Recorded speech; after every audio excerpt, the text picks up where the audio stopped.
Boa tarde. Eu sou Leon Alves, sou secretário-geral do Movimento Pardo Mestiço Brasileiro, Nação Mestiça, e este é mais uma live que nós vamos realizar para tratarmos, desta vez, sobre uma notícia que saiu hoje sobre a Defensoria Pública do Estado do Amazonas, que emitiu um parecer ao comércio aqui do Amazonas para que não fosse utilizada a expressão Black Friday. Segundo a Defensoria Pública, essa expressão seria desrespeitosa com os afrodescendentes. Será que é isso mesmo que acontece? É disso que nós vamos tratar nesse vídeo. A primeira coisa que nós sempre costumamos lembrar, até para localizar quem vai assistir esse vídeo,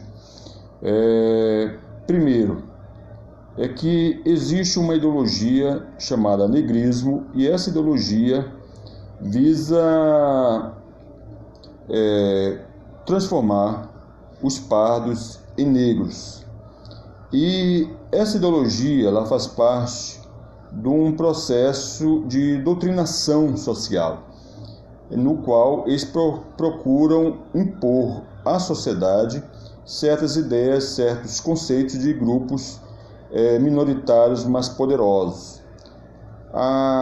Aquilo que parece ser algo que vem de baixo, eles procuram passar essa imagem, que isso seria uma demanda de populações oprimidas, discriminadas, pobres, que nunca teriam tido uma chance.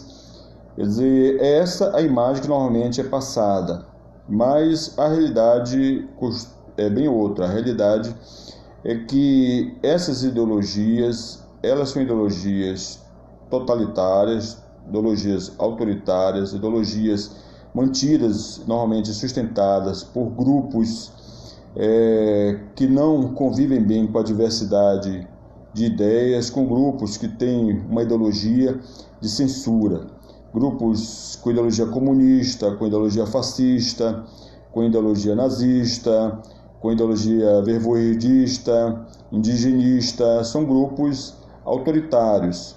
Então, esse é mais um desses casos, Outro aspecto também que tem nessa nota, nessa recomendação que a Defensoria Pública do Estado do Amazonas enviou a algumas associações ligadas ao comércio, outro aspecto que ela tem, é o aspecto do policiamento ideológico, do policiamento de quando uma instituição pública, uma instituição paga com os impostos dos cidadãos, que deveria estar lá para servir aos cidadãos, começa a usar a estrutura do Estado para querer impor aos cidadãos o que eles devem dizer, o que eles devem pensar. Quer dizer, tem esse outro aspecto. Mas, voltando àquela questão, quer dizer, existe no Brasil uma ideologia, como dissemos, que defende a classificar os pardos como os negros. Quer dizer, essa ideologia normalmente é sustentada, em regra, por partido de esquerda. Não quer dizer que não existem indivíduos de direita que também defendam isso. Mas existem, normalmente, esses grupos de esquerdas que lideram com isso. E nessa nota, logo aqui, na página que está no site da Defensoria Pública, o título começa assim: por respeito a afrodescendentes, a Defensoria Pública do Estado do Amazonas recomenda que o comércio substitua o termo Black Friday. Bem, primeiro que esse respeito por afrodescendentes, para esses grupos negristas, simboliza negros. Quer dizer, nem todo afrodescendente simboliza apenas uma pessoa de origem africana. E ser de origem africana tanto envolve os pretos quanto os mestiços. Mestiços também são afrodescendentes, quer dizer, mulato, cafuso, mestiços que descendem de pretos também são afrodescendentes e não são pretos. Quer dizer, então, obviamente, esse termo aqui de respeito aos afrodescendentes, ele é vago, porque na realidade eu pessoalmente eu sou afrodescendente, eu sou mestiço, sou afrodescendente, não sou negro e não me sinto ofendido pelo Black Friday. Quer dizer, nem acho que ela ofenda os meus ancestrais. Por sinal, a palavra black aqui é interessante também nesse texto, porque ele faz uma tradução correta, em que ele traduz para o Black Friday para sexta-feira preta, né? E depois ele traduz para sexta-feira negra. E aqui é uma questão que a gente costuma dizer, informar e falar para o pessoal de direita, né? O pessoal de direita, eles têm um costume de traduzir a palavra black em inglês por negro. A palavra black em inglês tem que ser traduzida para preto, porque ela corresponde a preto, ela não corresponde a negro. Na palavra em inglês, eles têm a palavra negro. Na realidade, a origem da palavra negro não se sabe se é espanhola ou portuguesa. Como havia muitos comerciantes de escravos que vendiam escravo para os Estados Unidos também, para os países anglo-saxões, para as colônias inglesas, para os Estados Unidos, quer dizer, a palavra negro, que significa escravo, né, acabou entrando no vocabulário americano, na língua inglesa também. Mas é uma palavra de origem portuguesa ou espanhola. Pois bem, então nos Estados Unidos, né, a palavra black era usada para pretos, mas deve ter terminado o tempo em que a palavra black foi retirada do censo americano, foi no censo de 1930, e tiraram também mulato e colocaram a palavra negro. Né, os grupos racistas de lá, que trabalhavam contra a mestiçagem, tentaram apagar a mestiçagem, unificando black com mulato. A mesma coisa que no Brasil fizeram, quer dizer, no Estatuto da Igualdade Racial, o senador Paulo Paim do PT e grupos negristas daqui inventaram essa história de unificar preto e pardo e classificar como negro. Quer dizer, então quando você traduz a palavra black, que significa preto em inglês, para negro em português, você está reafirmando a palavra. Você está reafirmando a palavra, está reafirmando o uso da palavra. E o uso, quanto mais se usa a palavra negro, mais esses movimentos negristas utilizam para apagar o pardo, para apagar o mestiço. É por isso que nós recomendamos que nas traduções de inglês para o português, se traduza a palavra black como ela deve ser traduzida mesmo, que é preto e não negro. Se o autor de língua inglesa quisesse que a palavra fosse negro, ele tinha escrito negro na língua inglesa. Se ele tivesse escrito negro lá na língua inglesa, no texto inglês, então se traduza por negro, mas se está escrito black, se traduza por preto. Até para fazer isso. É curioso como nesse texto aqui da Defensoria Pública, olha, eles traduzem corretamente, eles colocam sexta-feira preta, né, e depois eles voltam a usar o termo sexta-feira negra. E aqui eles começam um texto que ele está tentando justificar, pelo menos, eu não estou aqui com o texto que eles mandaram para, segundo o site da Defensoria Pública do Estado, eles mandaram isso para a Câmara dos Dirigentes Lojistas de Manaus, CDL, e para a Associação Comercial do Amazonas, ACA. Pois bem, eles mandaram lá. E nesse texto aqui, ele diz o seguinte, abre aspas, os termos negro, escuro, preto são utilizados de forma depreciativa, fazendo referência a situações negativas e indesejáveis, tais como peste negra, e a coisa está preta, o lado negro, coisa de preto, tinha que ser preto, serviço de preto, mercado negro, não soltou as negras, magia negra, lista negra, ovelha negra, dark web. Aí dark web não tem nada a ver, porque a palavra dark em inglês significa escuro, não significa preto nem negro. Aqui a tradução ficou errada, a tradução deles ficou errada. Pois bem, e também dizer isso que a palavra preto é sentido negativo é meio estranho. Quando alguém usa a expressão uma grana preta, normalmente simboliza muito dinheiro. Quer dizer, então o termo preto ele também pode ser empregado no sentido positivo. Quer dizer, então não tem muita sustentação nisso. O grande problema, né, desse tipo de texto é essa questão do policiamento da expressão que as pessoas usam. As pessoas têm direito de usar as expressões que quiserem. No máximo que se pode fazer é uma sugestão, mas quando isso é uma sugestão vem do indivíduo, né, vem de indivíduo, tudo bem. O problema é quando vem algo desse sentido em algo que não tem fundamento legal. Quer dizer, se as pessoas estivessem fazendo um evento comercial, e nesse evento comercial eu estivesse propagando abertamente propaganda racista, daí é óbvio que existe legislação no Brasil que proíbe o racismo e que teria que haver uma intervenção do Ministério e tal para aquela questão todinha. E agora, se é um processo, né, em que as pessoas estão fazendo algo que não há nada de racista nisso, que a expressão Black Friday, então, que não está um fundamento histórico nem nada disso, um órgão estatal intervir nesse sentido é meio estranho, né? É estranho, mas é muito frequente. E também é uma coisa meio que nos chama atenção, né? Porque aqui no Amazonas, aí sim nós estamos lidando com uma questão realmente de discriminação.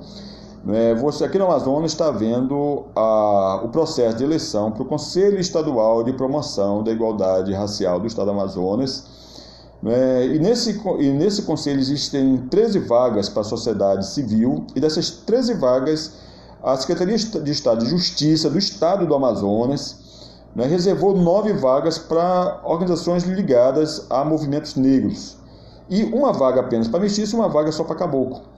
Apesar de cerca de 69% da população do Amazonas ser de pardos e apenas 4,1% ser de pretos.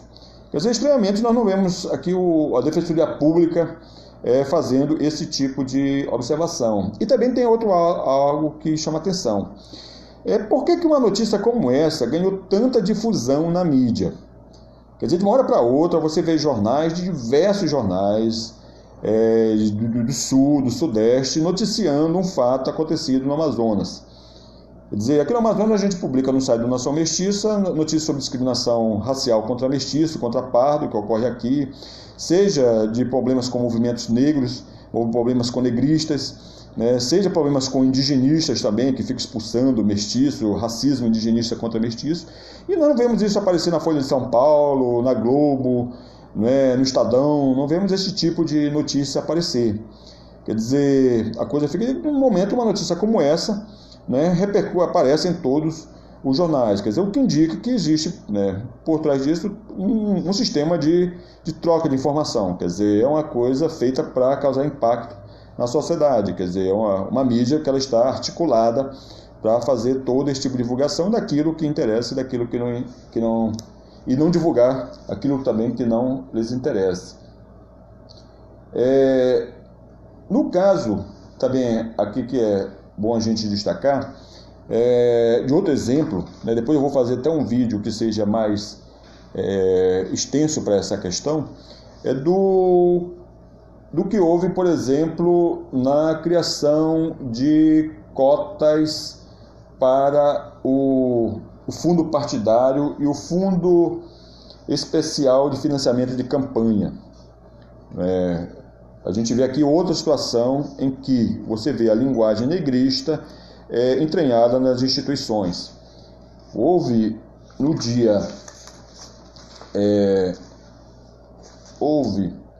aqui no dia 5 de outubro, no 5 de outubro desse ano, de 2020, uma decisão do Tribunal Superior Eleitoral para que fosse aplicada cotas para o fundo partidário e para o fundo especial de financiamento de campanha, cotas. É interessante o texto, como ele aqui o texto final a ementa do documento, como ele é recheado, ele é todo composto por um linguajar negrista. Quer dizer, toda a linguagem do negrismo, toda expressões usadas por movimentos negros e por esquerda também. É curioso, aqui até fala em democracia participativa, como aqui, isso aqui é um texto, como falei, do TSE. O imperativo constitucional da igualdade e a noção de democracia participativa plural justificam a criação de ações afirmativas voltadas à população negra. Quer dizer, essa história de democracia participativa nada mais é do que um projeto da esquerda para substituir a democracia representativa. Ou seja, na prática, quem acaba dominando essa participação são ONGs poderosas, ONGs endinheiradas, ONGs com estrutura para dominar esses eventos participativos, entre aspas. Se você não tiver essa estrutura, não tiver esse financiamento, não tiver esse dinheiro, né, você não consegue fazer prevalecer as suas ideias. Quer dizer, essa democracia participativa é o tipo de democracia que mantém o sistema cubano, né, há tanto tempo no poder. É o tipo de democracia que Hugo Chávez tentou implantar na Venezuela. E está aqui, né, numa decisão do Tribunal Superior Eleitoral. E falando todo aquele linguajar, somando, dizendo que a população brasileira, nas eleições gerais de 2008, embora 47,6% dos candidatos que concorreram fossem negros, e entre os eleitos esse representa apenas 27,9%, aqui claramente, por esses dados aqui, está somando o pardo. Quer dizer, é isso que eu estou falando, quer dizer, o Tribunal Superior Eleitoral, usando uma linguagem negrista, mostrando como a esquerda e como o negrismo entranhou as instituições. Isso aqui foi feito no TSE, a decisão foi que isso haveria cotas, mas que seriam só para as próximas eleições, para as eleições de 2022, só que, né, de tabelinha, essa decisão do TSE surgiu por uma consulta da deputada Benedita da Silva, do PT. Quer dizer, daí houve essa decisão, favorável ao negrismo, e depois o PSOL, como sempre fazendo tabelinha com o PT, né, foi ao STF e conseguiu fazer com que, em vez de ser aplicado isso só daqui a 2 anos, fosse aplicado logo agora, né, nas eleições desse ano. Então, esse quadro é um exemplo de como as nossas instituições estão ocupadas pelo negrismo, estão ocupadas ideologicamente pelo negrismo. E também mostram aquilo que nós temos cansado de dizer: a direita não tem dado uma resposta a isso, porque a direita não tem enxergado que a solução para isso é separar a classificação de pardos da classificação de pretos. A direita acha que isso é só um detalhe. E a esquerda aproveita isso. O que a esquerda tem feito? O que a esquerda fez? Ela pegou e começou a colocar os famosos negros de direita. De uma hora para outra apareceram pessoas que, na época, quando o Nação Mestiça estava trabalhando contra cotas raciais, a gente ia para Brasília, fomos até o Supremo, tentar evitar que passasse as cotas raciais. E naquela época eu não me lembro de aparecer nenhum negro de direita. Não aparecia esse pessoal. Onde é que estava esse pessoal? Que agora aparece aí durante o governo Bolsonaro. Pois bem, mas eu acreditei em um discurso que normalmente a direita gosta de escutar. A direita gosta de ouvir a pessoa dizer não existe raça, só existe a raça humana. Ela acha bonita dizer eu sou um negro, mas eu não sou acreditado pelo movimento negro. Elas gostam dessas frases fazem sucesso. Né? Quer dizer, mas o que esse negro de direita faz? Normalmente é um mestiço, um miscigenado, que se identifica como negro. E é exatamente isso que a esquerda quer. A esquerda quer que os pardos se identifiquem como negros. Porque com isso elas conseguem aumentar o seu poder de pressão sobre as instituições, tanto públicas quanto, está mostrando agora também, as instituições comerciais, as instituições privadas, as empresas. Quer dizer, então, quando você separa pardo de preto, quando o Estado passa a reconhecer que mestiço não é negro, essa representação dos movimentos negros passa a ser reduzida. Nós mesmo aqui, eu acho que já que o pessoal não quer usar a expressão Black Friday, ainda que isso não tenha fundamento nenhum não usar a expressão Black Friday, mas eu acharia ótimo se eles trocassem isso por Mestiço Friday. Existe na língua inglesa a palavra mestiço, né, se escreve mestizo, mas eles pronunciam mestiço. É uma palavra espanhola, né, que a palavra mestiço é em espanhol, que na língua inglesa também adota, existe na língua inglesa. Então, se eles não querem uma Black Friday, que façam uma Mestiço Friday. Não há problema nenhum para nós. Né? E se a Defensoria Pública do Estado for dizer que aquilo é contrário aos interesses dos mestiços, é discriminatório, nós do movimento mestiço a gente vai fazer questão de ir lá e dizer que não, mantenha a frase, mantenha a Mestiço Friday, não tem problema nenhum. Para nós não há problema não. Se não querem ter uma Black Friday, então que tenha uma Mestiço Friday, não tem problema nenhum para nós. Quer dizer, porque esse é um tipo de processo, né, que a sociedade tem que reagir e que a direita tem que reagir da forma correta. não é? Porque no Brasil, né, também existe a questão. Existe um pessoal aqui no Brasil que se diz de direita, mas não é direita. Primeiro, não é direita brasileira. Né? Porque a identidade nacional direita, o que é direita? Direita, ela visa a defender, uma das características dela é visa defender a identidade nacional. Ora, por que os liberais fazem parte da direita dos Estados Unidos? E fazem parte mesmo, o liberalismo ele faz parte da essência da cultura norte-americana. Porque foi um país construído por uma diversidade de pessoas, vindo de religiões diversas, principalmente por religiões diversas, né, grupos que haviam aqueles conflitos religiosos na Europa, então eles migravam para os Estados Unidos e lá, até para evitar que eles tivessem conflitos violentos entre eles, eles conseguiram estabelecer a ideia da liberdade de expressão. Você pode dizer o que você quiser da outra religião, mas você não pode atacar, você não pode matar, você não pode usar de violência, mas você pode pensar e dizer o que você bem entende da outra. Enquanto na Europa, se a pessoa fosse falar mal do catolicismo no país católico, ele era perseguido, e fosse falar mal de um país do luteranismo, num país luterano, ele ia ser perseguido. Quer dizer, nos Estados Unidos, o católico tinha direito de abertamente criticar o protestante de criticar abertamente o católico, e assim eles viviam com a liberdade de expressão. Eles só não tinham direito um de usar de violência contra o outro. Porque a democracia, é importante a gente frisar isso, a democracia ela é baseada na tolerância. Muitas vezes, inclusive a esquerda está fazendo isso agora. A esquerda ela é mestre em manipular palavras, então ela começou a manipular a palavra respeito. Então, você tem que ter respeito, você tem que respeitar, né, a identidade do outro. Ora, a palavra respeito significa o quê? Que a pessoa considera que aquilo tenha um valor. Ora, você não pode esperar que um cristão ele respeite o abortismo. Quer dizer, não há como você respeitar isso. Você não pode esperar que um mestiço respeite o nazismo. Não há para você respeitar, como respeitar uma coisa como o nazismo. Quer dizer, eu respeito... Não respeito o nazismo. Eu não acho o nazismo algo respeitável. Eu acho o nazismo algo reprovável, algo condenável. Então a pessoa não pode respeitar algo que ele ache moralmente errado. Então a esquerda faz isso. Ela começa com esse discurso de respeito, que nada mais é do que uma forma de forçar as pessoas a usar os termos dela, né? Usar o linguajar dela. Quer dizer, daqui a pouco ela vai começar a considerar que se você usar a palavra Black Friday, você está sendo desrespeitoso com os negros, você está sendo desrespeitoso com os afrodescendentes. Quer dizer, e vai começar a lhe censurar através disso.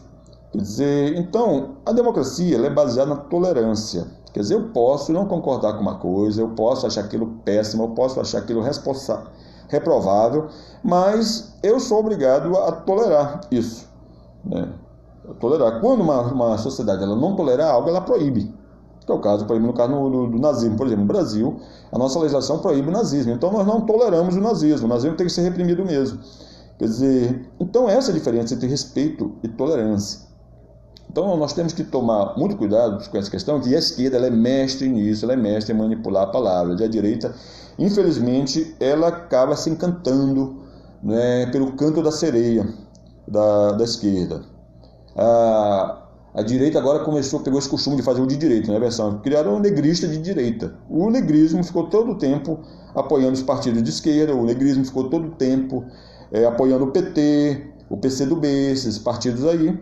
E a direita, em vez de simplesmente defender o que é a tradição brasileira, da nossa identidade nacional, que é a mestiçagem de índios, brancos e pretos africanos, né, dos brancos portugueses, que deu origem à identidade nacional, né, e defender a mestiçagem como uma característica da identidade nacional, não.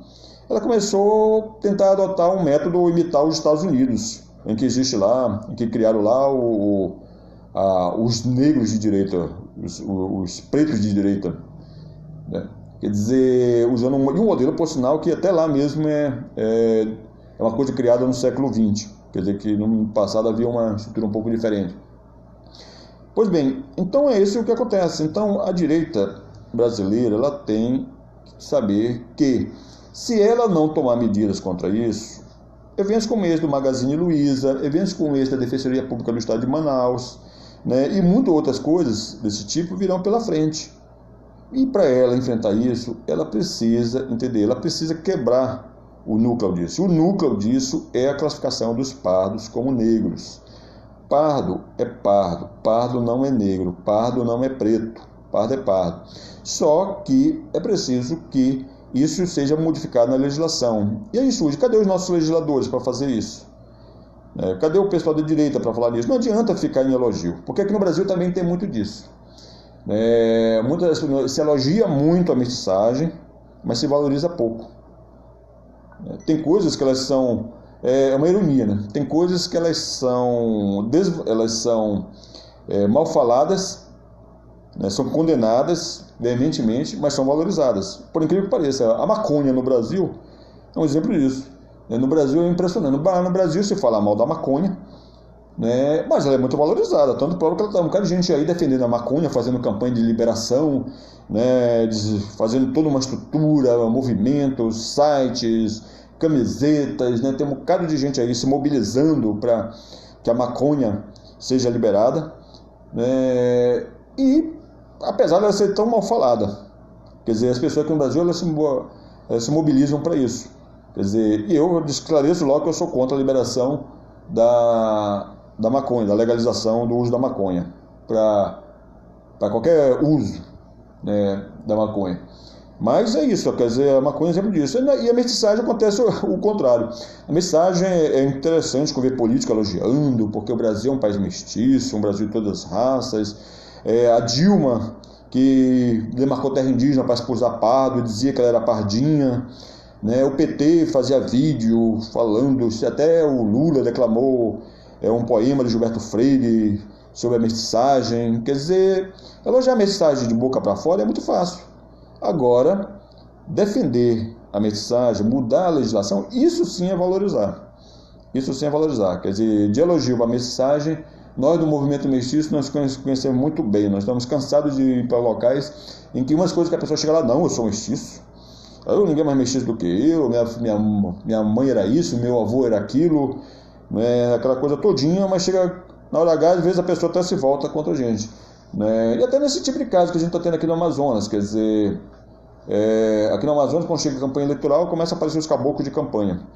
Mas, exatamente, aqui nós estamos ouvindo aqui o Wilson da Guarda Miranda, né, falando que eles querem dividir a população brasileira, exatamente. Eles querem dividir a população brasileira e estão conseguindo.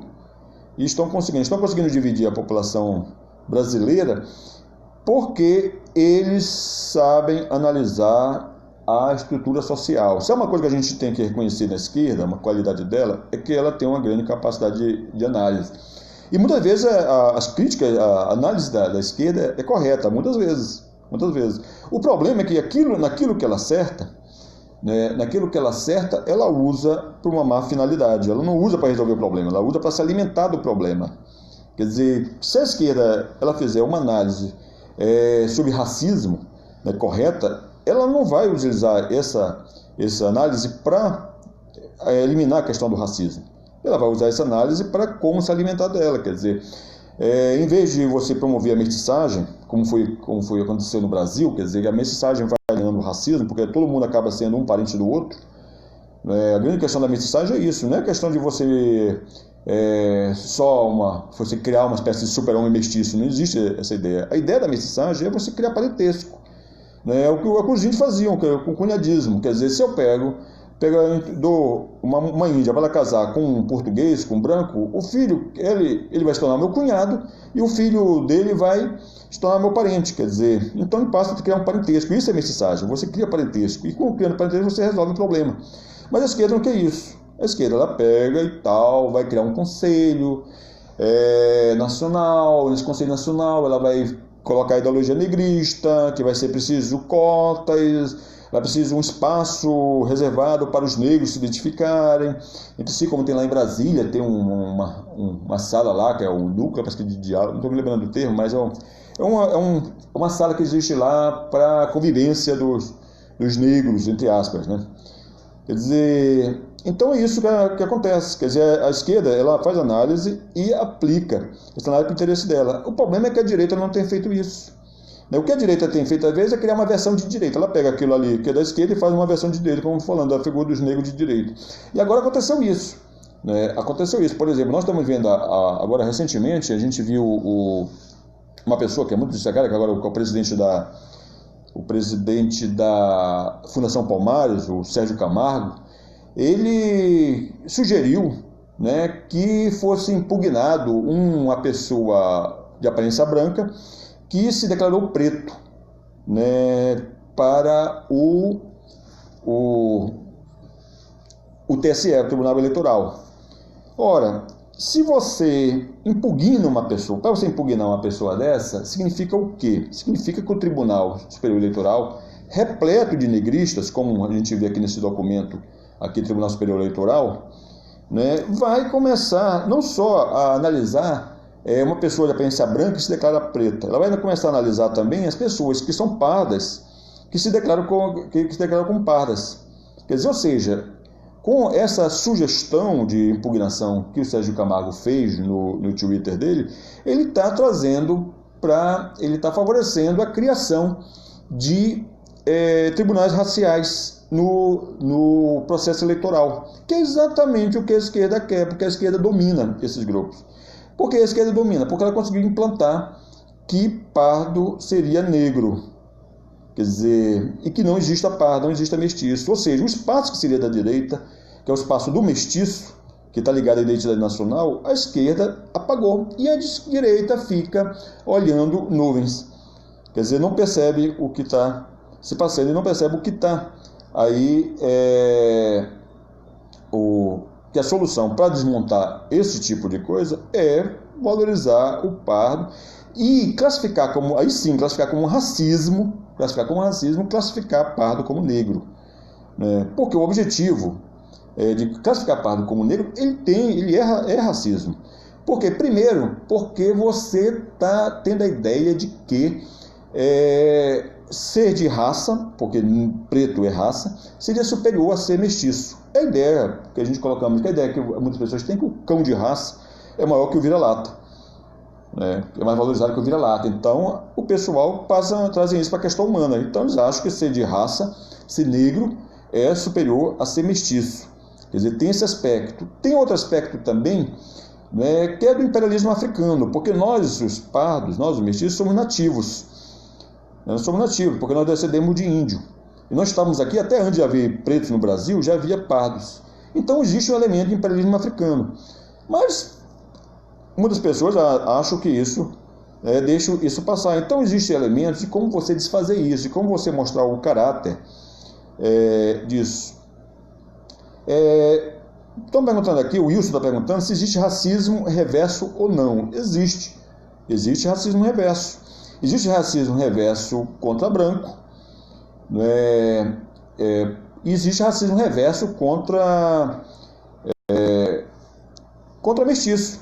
Acho que um exemplo que nós tivemos isso, um exemplo claro que nós estamos vendo isso agora na África do Sul, né, em que os pretos, está vendo verdadeiro um genocídio de brancos na África do Sul, a população branca da África do Sul, até os dados estatísticos, alguns já estão indicando uma queda do percentual de população branca na África do Sul, devido a massacre, a morte mesmo, ataques contra a população branca. E como está se repetindo na África do Sul, algo parecido com o que houve no Zimbábue também, que quando os pretos chegaram ao poder, eles começaram a massacrar os fazendeiros brancos, né? Não só os fazendeiros brancos, mas os brancos de um modo geral, de modo que a população de brancos no Zimbábue foi reduzida. E também contra mestiços, porque mestiços também estão sendo discriminados na África do Sul. Quer dizer, eles tentam apagar o poder político dos mestiços. Existe até movimentos na África do Sul de separação. Alguns mestiços lá defendem a criação de um país separado da África do Sul para poder se proteger da discriminação que estão sofrendo os pretos, do governo preto da África do Sul. Então existe racismo reverso. No caso aqui, na América Latina, nós tivemos também o caso no Haiti. No Haiti chegou a haver uma guerra, né, de pretos contra mulatos no Haiti. Quer dizer, havia no Haiti o poder os brancos dominavam, os franceses, havia os mestiços, muitos mestiços faziam parte das tropas do Haiti, e quando houve a guerra de independência, os movimentos do Haiti, na verdade, o objetivo não era uma independência, o objetivo do movimento que havia é que eles mudassem as leis discriminatórias, racistas que tinham no Haiti. Então, com isso, os europeus foram expulsos, né, muitos deles foram massacrados, né, e também os mulatos. os mulatos sofreram um verdadeiro massacre. Por isso que tem uma pouca população mulata no Haiti. Quer dizer, devido a isso, devido a esse processo de massacre. E depois os haitianos, também o governo do Haiti, ele acabou avançando sobre a República Dominicana e tentou colonizar a República Dominicana.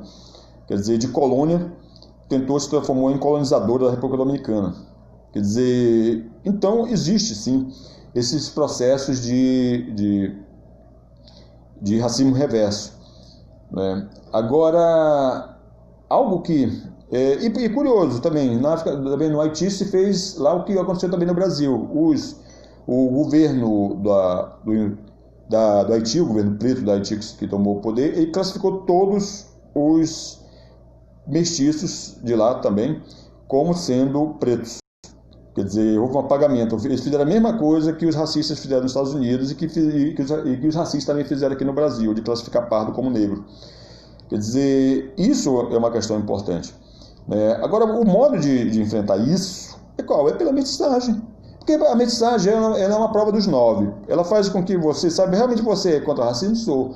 Mas eu sou contra racismo, mas eu quero que os negros vivam lá separados nos quilombos, os índios vivam lá no território dos índios e nós, os brancos, vivamos aqui separados.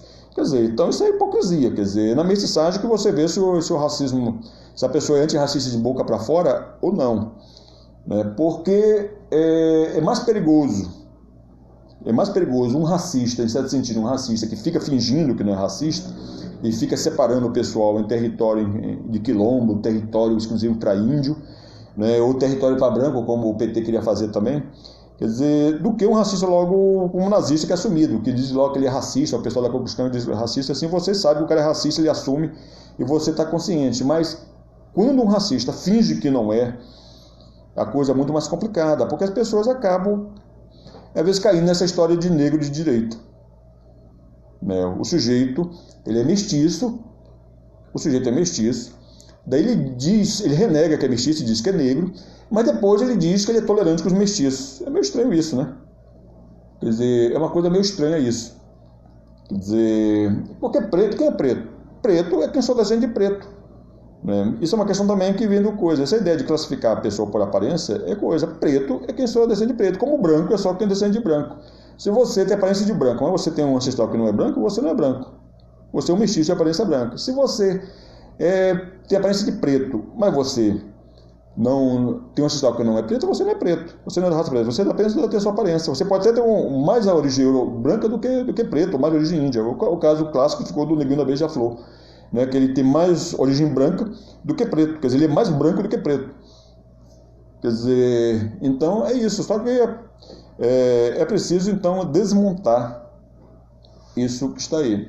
Então eu agradeço as pessoas que assistiram ao vídeo, eu peço que as pessoas nos sigam no YouTube, nos sigam no Instagram e que compartilhem esse vídeo. Eu agradeço a atenção de todos vocês e boa noite.